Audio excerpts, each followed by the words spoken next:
Știai care e cel mai întunecat secret al zodiei Vărsător? Nu e răceala.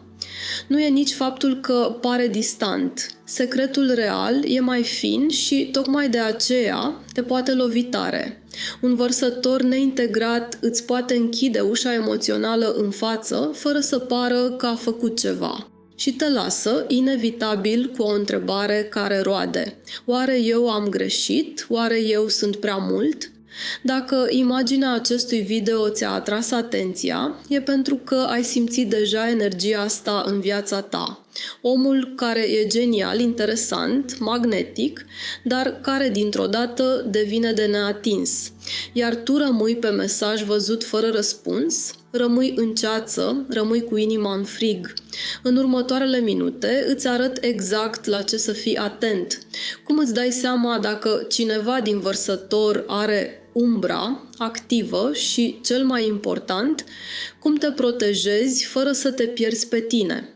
Și stai până la final pentru că îți dau un test simplu de 30 de secunde care taie confuzia la jumătate. Mai întâi să punem un cadru clar. În astrologie, Vărsătorul e semn de aer, fix, asociat cu libertatea, ideile, viitorul, nonconformismul. Când e în lumină, e vizionar, prietenos, umanitar, original.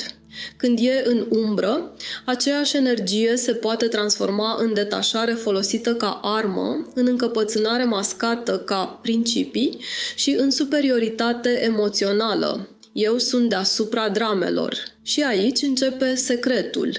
Secretul întunecat al Vărsătorului este iluzia apropierii. Îți dă senzația că te vede, că te înțelege, că e diferit de toți. Și apoi îți retrage prezența exact când ai nevoie de ea. Nu neapărat din răutate conștientă, ci dintr-un mecanism de apărare. Dacă simte că pierde controlul, se retrage în capul lui. Poate ai trăit asta la început, conversații lungi, idei, planuri. Te simțeai ales. Apoi, când ai cerut ceva simplu, claritate, afecțiune, un unde suntem, ai simțit zidul și te-ai trezit negociind pentru puțină atenție. Ține minte, Vărsătorul se teme în secret de două lucruri opuse. Se teme să nu fie îngrădit și se teme să nu fie prins în ceva prea adânc emoțional, unde nu mai poate fugi fără să doară. Când nu e vindecat, alege varianta care îl face să se simtă în siguranță, dispare. Dacă asta te atinge, ascultă cu atenție următoarele semne. Nu înseamnă că orice vărsător e așa. Înseamnă că dacă aceste semne apar constant, ai de-a face cu partea neșlefuită a acestei energii.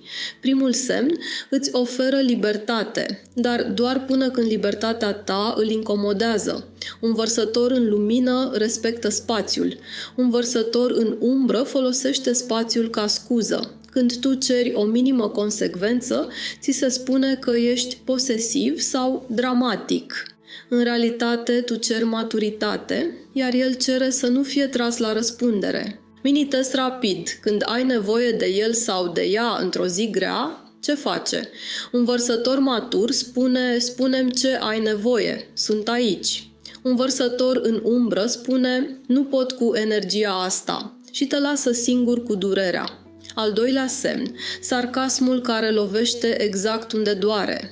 Da, vărsătorul are umor, dar când umbra e activă, gluma devine lamă. Îți ea spune, hai, nu te mai sensibiliza fix când ți-ai deschis sufletul. Și, fără să realizezi, începi să îți cenzurezi emoțiile ca să nu fii ironizat. Asta nu e iubire, e condiționare. Al treilea semn. Vorbe mari despre umanitate, dar lipsă de grijă pentru omul din fața lui. Vărsătorul iubește ideile mari, dreptate, libertate, societate, viitor. Umbra apare când compasiunea pentru mulți devine scut ca să evite intimitatea cu unul. E prezent pentru toată lumea, mai puțin pentru tine când ai nevoie. Și aici vine un lucru pe care vreau să îl ții minte. Diferența dintre independență și indisponibilitate e simplă. Independența are respect, indisponibilitatea are scuze. Al patrulea semn. ghosting sau dispariții elegante. Nu neapărat dispare cu blocaj, uneori dispare frumos, răspunsuri rare, scurte, neutre, ca și cum nu se întâmplă nimic și tu începi să te îndoiești de propria percepție. Poate exagerezi. Nu exagerezi. Corpul tău simte când cineva îți retrage căldura.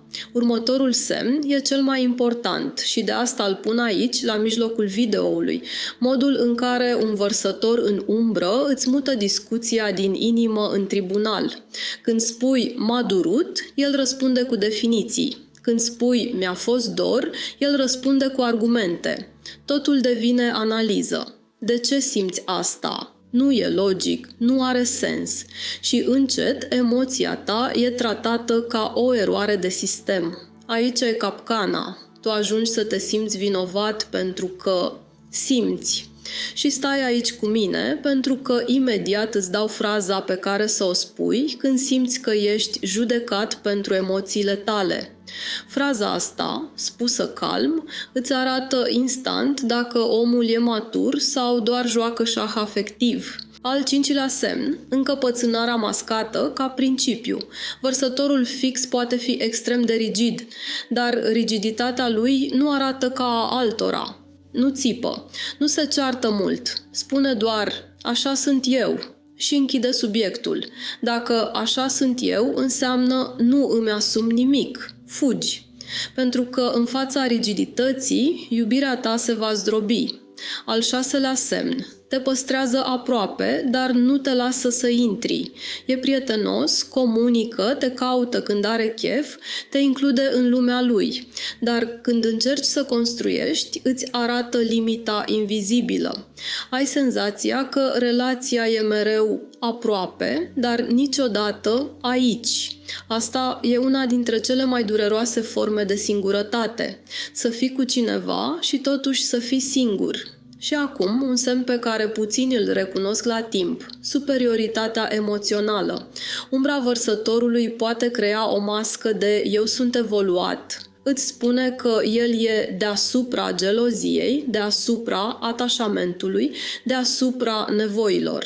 Sună spiritual, dar uneori e doar evitare. Omul care nu își recunoaște nevoile va ajunge să le domine pe ale tale. Mai există o formă a umbrei vărsătorului care e și mai subtilă. E mereu contra a tot. Nu contează ce spui. El trebuie să fie împotrivă. Dacă vrei apropiere, îți explică de ce apropierea e o iluzie. Dacă vrei claritate, îți spune de ce claritatea e o limitare. Și încet îți taie bucuria de a simți simplu. Sufletul tău nu are nevoie de o dezbatere permanentă. Are nevoie de siguranță. Acum îți dau fraza promisă. Te rog să o asculți exact așa. Îți respect logica, dar emoția mea e reală. Poți să o respecti și tu? Taci. Nu argumentezi, nu te aperi. Dacă omul te respectă, va încetini și va încerca să înțeleagă. Dacă e în umbră, va râde, va evita sau te va face să te simți mic. Și atunci ai răspunsul. Poate te întrebi, ok, și cum îmi dau seama rapid dacă e umbra activă sau doar e un om introvertit, obosit, ocupat? Îți dau 3 întrebări de verificare și te rog să le ții minte până la final, pentru că acolo le leg într-un test simplu. Întrebarea 1. Când îi spui clar ce ai nevoie, devine mai aproape sau te pedepsește prin distanță? Un om sănătos poate să nu fie perfect, dar încearcă. Umbra pedepsește. Întrebarea 2. Își asumă greșelile în mod concret? Dacă nu există asumare, există doar teatru. Întrebarea 3. După conversații importante, te simți mai liniștit sau mai confuz? Confuzia repetată nu e mister. E semn că cineva își protejează o zonă unde nu vrea să intre nici el. Acum vine partea care te ajută, indiferent dacă tu ești vărsător sau ai un vărsător în viața ta. Dacă ești vărsător și simți că te descrie ceva de aici, nu te condamna. Umbra nu e o sentință. E un semnal. Semnalul că ai învățat să supraviețuiești cu mintea atunci când inima n-a fost în siguranță. Dar ai grijă, când folosești distanța ca protecție, îi rănești exact pe cei care ar fi putut să te iubească frumos. Și mai rău, te rănești și pe tine. Pentru că, la un moment dat, singurul loc unde rămâi blocat e în propria ta capcană. Nu am nevoie de nimeni. Uite 3 semne că umbra ta e activă și îți spun direct, cu blândețe, dar fără menajamente. 1. Dispari când lucrurile devin intime, apoi revii ca și cum nimic n-a fost. 2. Îți folosești inteligența ca să câștigi discuții, nu ca să construiești punți. 3. Îți este rușine să spui, mi-e dor, așa că spui, sunt ocupat. Exercițiul tău simplu.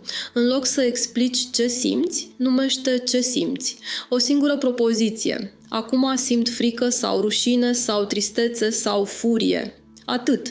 Nu justifici, nu demonstrezi, doar recunoști. Asta e cheia care deschide ușa, fără dramă. Și încă un pas care vindecă rapid. Înlocuiește am nevoie de spațiu cu o promisiune concretă. De exemplu, am nevoie de 2 ore să mă liniștesc și îți scriu după. Asta e maturitate, asta e respect, asta e iubire care nu rănește. Dacă ai un vărsător în viața ta, protecția ta e și mai simplă. Verifică faptele, nu povestea. Vărsătorul poate spune lucruri superbe, dar tu te privești pe tine. Te simți văzut, te simți respectat, te simți ales în mod constant, nu doar când e convenabil. Îți dau 3 limite sănătoase, care nu sunt agresive, dar sunt ferme. Limita timpului. Nu pot trăi în incertitudine. Am nevoie de claritate. Limita respectului. Nu accept sarcasm când vorbesc despre ce simt. Limita consecvenței. Dacă dispari fără să spui nimic, eu nu mai rămân disponibil emoțional. Și acum, testul de 30 de secunde pe care ți l-am promis. Gândește-te la ultima lună cu această persoană. Răspunde sincer la întrebări. 1. Ai simțit mai multă claritate sau mai multă ceață? 2. Ai simțit mai multă liniște sau mai multă anxietate? 3. Ai simțit că te apropii sau că alergi după el sau ea? Dacă răspunsurile sunt ceață, anxietate, alerg, atunci nu e iubire matură, e un joc de distanță, iar jocul ăsta are un preț, stima ta de sine. Și aici închid cercul cu titlul videoului. Cel mai întunecat secret al vărsătorului neintegrat e că poate să plece din relație cu mintea cu mult înainte să plece cu corpul. Iar tu simți plecarea, dar nu ai dovada. De aceea te macină, de aceea te agăți, de aceea te întrebi dacă ești tu problema. Nu ești prea mult, ești doar într-un loc unde căldura nu e constantă. Și nu uita, lumina vărsătorului e extraordinară când e integrată. Un vărsător vindecat e loial, sincer, îți dă libertate fără să îți răcească inima și îți arată iubire prin fapte inteligente și constante. Ca să îl recunoști, uite 3 semne imposibil de falsificat. 1. Nu dispare când devine greu. Rămâne și repară. 2. Îți respectă emoțiile chiar dacă nu le înțelege imediat. 3. Îți dă libertate, dar îți dă și siguranță. Dacă vrei, scrie în comentarii vărsător sau am un vărsător și spune-mi ce te-a lovit cel mai tare din video. Iar dacă vrei partea a doua, cum arată vărsătorul când te iubește cu adevărat și ce semne sunt imposibil de falsificat, scrie partea a 2 și o fac. Și un lucru important, nu judeca un om doar după zodie. Contează și luna, ascendentul, experiențele, traumele, maturitatea. Dar dacă tiparul pe care l-ai auzit azi se repetă și te doare, ascultă-ți adevărul. Intuiția ta nu greșește de 2 ori. Dacă ai simțit un nod în gât în timp ce ascultai, nu e întâmplător. Înseamnă că ai trăit asta. Și meriți o iubire unde nu stai la ghicit, ci la construit. Dacă acest material ți s-a părut interesant, te rog să îi acorzi un like. Pentru acces simplu la conținut similar, te poți abona la acest canal de YouTube și prin activarea clopoțelului vei fi notificat de fiecare dată când un material nou este publicat.